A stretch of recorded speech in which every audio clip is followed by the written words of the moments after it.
اعوذ باللہ من الشیطان الرجیم بسم اللہ الرحمن الرحیم۔ قرآن مجید کے حوالے سے کچھ چند باتیں آپ لوگوں کے بیچ میں پیش کرنا چاہوں گا۔ آپ لوگوں کو اس کی حقیقت جانکاری دینا چاہوں گا، اور یہ جانکاری ان لوگوں کے لیے خاص ہے کہ جن لوگوں نے قرآن مجید کو سمجھا نہیں، قرآن مجید کی حقیقت جانا نہیں، صرف قرآن مجید کی تلفظ، اس کے حروف کو سدھارنے میں اور اسے رٹنے میں اپنا پورا عمر بتا دیے۔ تلفظ تو اچھا کر لیے، اچھے قرأت اور اچھے حروف، اچھے انداز میں قرآن مجید کو پڑھنا سیکھ لیے، لیکن اس کی حقیقت نہ جان سکیں۔ اپنے تلفظ صحیح کرنے میں اپنا جیون بتا دیے اور دوسروں کے قرآن مجید صحیح پڑھنا نہ پڑھنا اس کے اوپر دھیان دینے میں اپنا وقت بتا دیے، اور دوسروں کے تلفظ پکڑنے میں اپنی جیون بتا رہے ہیں۔ اور کتنے لوگ ایسے ہیں جنہوں نے اپنا وقت ضائع کیا اور اپنے جیون کو برباد کیا اسی چیز کے آگے۔ سامنے والے کو نیچا دکھانا، نیچا گرانا، ان کے قرآن مجید پڑھنے میں ان کے اندر نقص نکالنا، اپنی قرآن مجید اپنے انداز میں اچھی خوبصورت آوازوں میں ادا کرنا، پڑھنا، بس اسی میں وقت بتا دیے، اور کسی کو نیچا گرانا، نیچا جھکانا، اسی میں اپنی جیون بتا رہے ہیں۔ لیکن قرآن مجید کی جو حقیقت ہے اس سے انجان ہے، اسے جاننا نہیں چاہتے۔ میرا نقطہ نظریہ یہ ہے، سب سے پہلے تو قرآن کی الفاظ کی بات کرتے ہیں۔ دراصل یہ اللہ کا کلام ہے۔ کیا ہے؟ اللہ کا کلام ہے، اور اللہ کا جو کلام ہوتا ہے اس میں نور ہوتا ہے۔ بار بار ان الفاظوں کو آپ دہراتے رہیں تو اس سے نور بنے گا۔ بار بار ان کو دہراتے رہیں، اللہ کے کلام کو، اس الفاظوں کو دہراتے رہیں تو اس سے کیا ہوگا؟ نور بنے گا۔ سمجھ میں نہیں آ رہا ہے نا؟ خیر ہے، اس کو بار بار تکرار کریں گے قرآن کی آیتوں کا تو اس سے نور بنے گا۔ اب دوسرا مرحلہ یہ ہے کہ وہ جو نور بنے گا نا، اس نور کو محفوظ بھی تو کرنا ہے نا، اور اس نور کو محفوظ کرنے کے لیے یہ دل کا دروازہ کھولنا لازمی ہے، ضروری ہے، کیونکہ قرآن ادھر ہی محفوظ ہوگا نا۔ حضور پاک کے اوپر جو قرآن اترا وہ دماغ پہ تو نہیں اترا تھا نا، وہ قرآن حضور پاک کے دل کے اوپر اترا تھا، وہ حضور کے دل کے اوپر قرآن اترا تھا۔ اب وہ قرآن جب اترتا ہے تو کیسے اترتا ہے؟ کیا وہ پاروں کے یا لفظوں کی صورت میں اترتا ہے؟ نہیں، وہ ایک نور کی صورت میں، ایک انرجی کی صورت میں دل پہ اترتا ہے۔ اور اس بات کو سمجھنے کی کوشش کریں، وہ ایک نور کی صورت میں اترتا ہے۔ اب اگر آپ کہیں کہ بھائی مجھے قورمہ کھانا ہے تو قورمہ بنانا پڑتا ہے، وہ کہیں بنا بنایا کسی درخت پر لگا ہوا نہیں ملتا ہے۔ قورمہ بریانی بنانا پڑتا ہے۔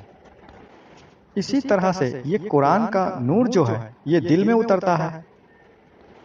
اب اس نور کو الفاظ میں ٹرانسفر کرنے کا کام انسان کے اندر ایک مخلوق ہے جس کو لطیفہ اقفا کہتے ہیں، جو سینے کے سینٹر میں ہے۔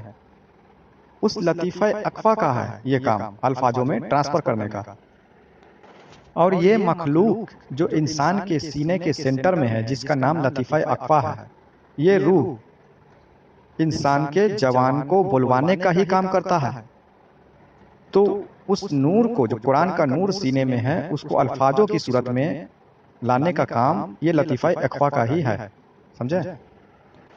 اچھا، اب مان کے چلیں کہ ایک آدمی غصے میں گالیاں دے رہا ہے، دھڑا دھڑ جتنا دل میں اس کے ہے وہ گالیاں دیے جا رہا ہے، ہر قسم کی وہ گالیاں دے رہا ہے۔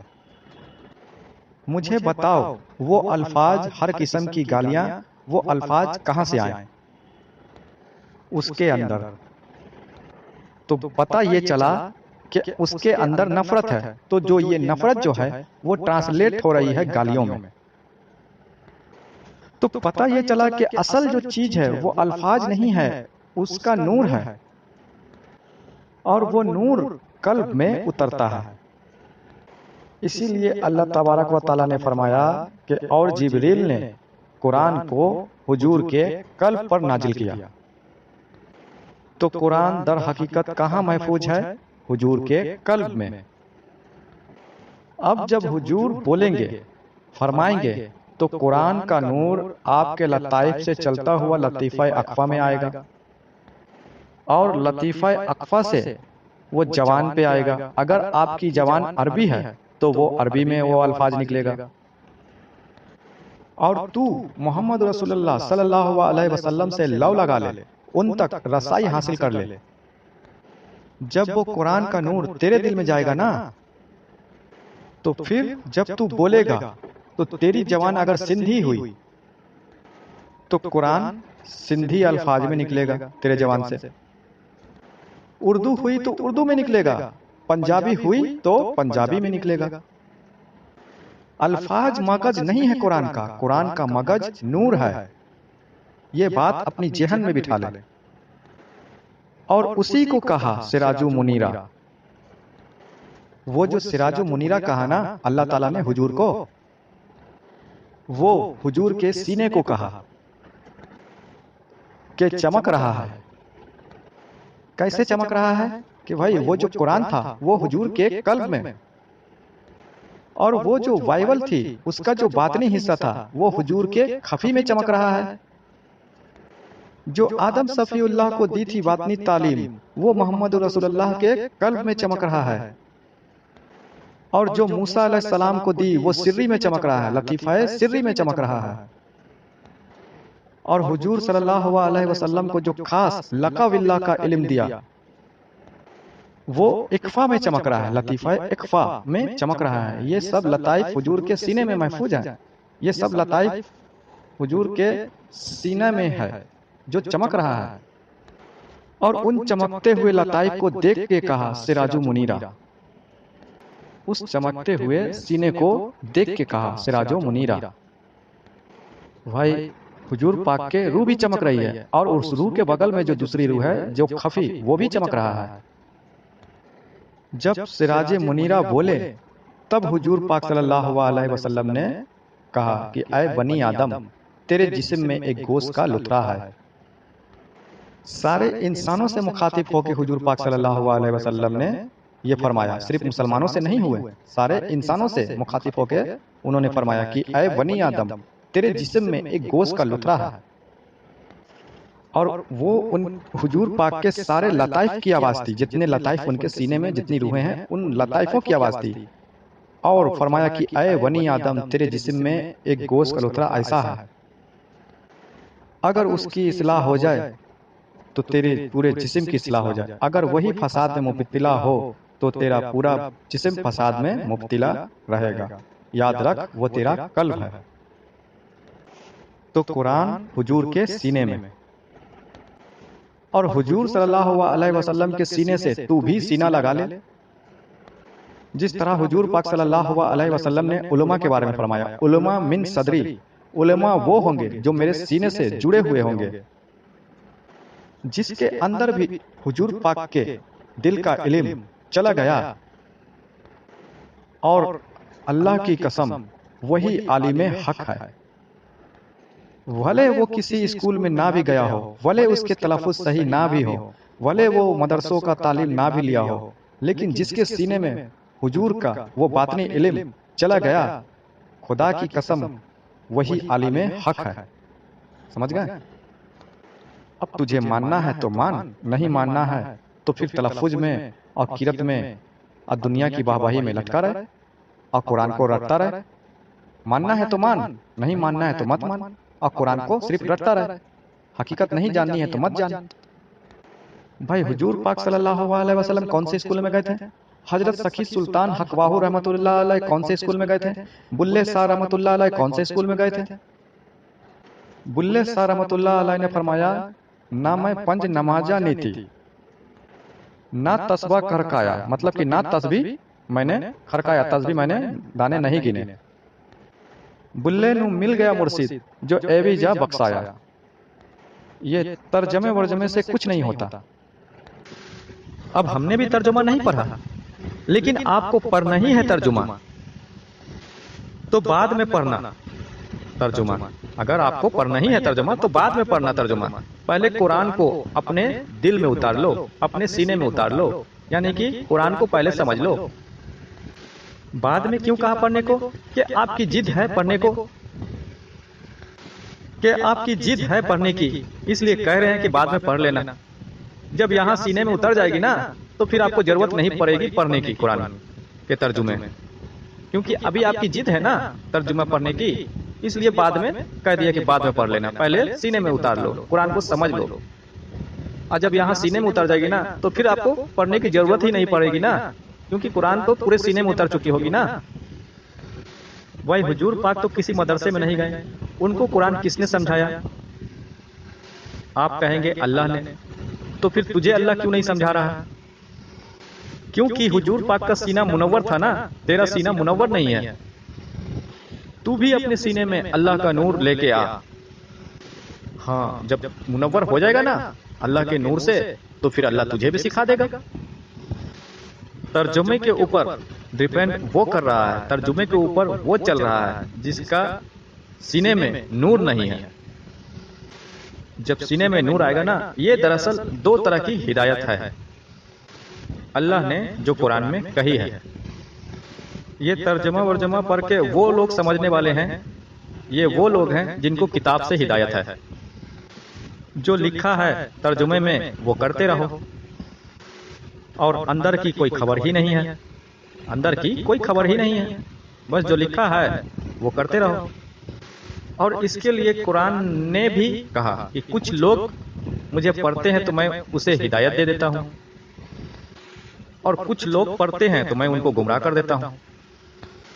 اور پھر ایک اور بھی ہدایت کی قسم ہے، یہ ان لوگوں کے لیے ہے جو فتوے بازی کرتے ہیں نا، اپنے آپ کو زیادہ پھولے نہیں سماتے ہیں، کچھ اپنے آپ کو مانتے ہیں، دوسروں کو نیچا گراتے ہیں، اور جو بولتے ہیں کہ جاؤ پہلے قرآن پڑھو، قرآن ضروری ہے، قرآن پڑھو بولتے ہیں نا، یہ ان لوگوں کے لیے ہے۔ اور یہ بھی بولتے ہیں کہ پہلے قرآن پڑھ کے آؤ، پہلے قرآن سیکھو تب اس کے بعد بات کرنا، قرآن نہیں سیکھا تو کچھ ہدایت نہیں ہے، ایسا بات بولتے ہیں۔ اور اپنے آپ کو پھولے نہیں سماتے ہیں، اپنے آپ کو اکڑ کے چلتے ہیں، دوسروں کو نیچا دکھاتے ہیں، اور یہ انہی لوگوں کے لیے خاص ہے۔ ان لوگوں کو قرآن جواب دے رہا ہے جو ایسا بولتے ہیں، کسی کو نیچا گراتے ہیں۔ قرآن جواب دے رہا ہے ان لوگوں کو، کیا جواب دے رہا ہے قرآن؟ یہدی اللہ لنورہ من یشاء، یعنی کہ کسی کو قرآن سے ہدایت ہے تو کسی کو نور سے ہدایت ہے، یہ قرآن میں آیا۔ تو اس سے ثابت یہ ہوتا ہے کہ ذرا سنبھل جاؤ، خود کو ہدایت والا نہ سمجھو اگر قرآن پڑھ رکھا ہے تو، اور دوسرے نے قرآن نہیں پڑھ رکھا ہے اور اگر قرآن کی باتیں سمجھا رہا ہے، اللہ کی ہدایت کی راہ اگر دکھا رہا ہے، اللہ والا بنانا چاہ رہا ہے، تو اسے نیچا دکھانے کی کوشش نہ کرنا، یہاں سے سنبھل جاؤ۔ قرآن فرما رہا ہے کہ کسی کو قرآن سے ہدایت ہے تو کسی کو نور سے ہدایت ہے۔ یہدی اللہ لنورہ من یشاء، تو کسی کو قرآن سے ہدایت ہے تو کسی کو نور سے ہدایت ہے۔ یہ بھی ہدایت کی قسمیں ہیں جو قرآن میں آیا کہ اللہ تبارک و تعالی ہدایت کس طرح عطا کرتا ہے۔ لیکن ایک بات میں آپ کو بتا دوں، یہ کتاب سے جو ہدایت ہے نا، اس میں یا تو ہدایت مل گئی یا پھر گمراہ ہو گئے، دونوں چانس ہیں۔ لیکن نور والی جو ہدایت ہے نا، اس میں ہدایت ہی ہدایت ہے، اس میں گمراہ ہونے کی کوئی چانس نہیں، اس میں ہدایت ہی ہدایت ہے جو نور والی ہدایت ہے۔ اور نور والی ہدایت کس طرح عطا ہوتی ہے؟ تو یہ قلب کے اوپر عطا ہوتی ہے، بندے کے قلب پہ عطا ہوتی ہے۔ یہدی اللہ لنورہ من یشاء۔ اب یہ جو بلے شاہ رحمۃ اللہ علیہ نے جو فرمایا نا، نہ میں پنج نمازہ نہیں تھی نہ تسبیح کھڑکایا،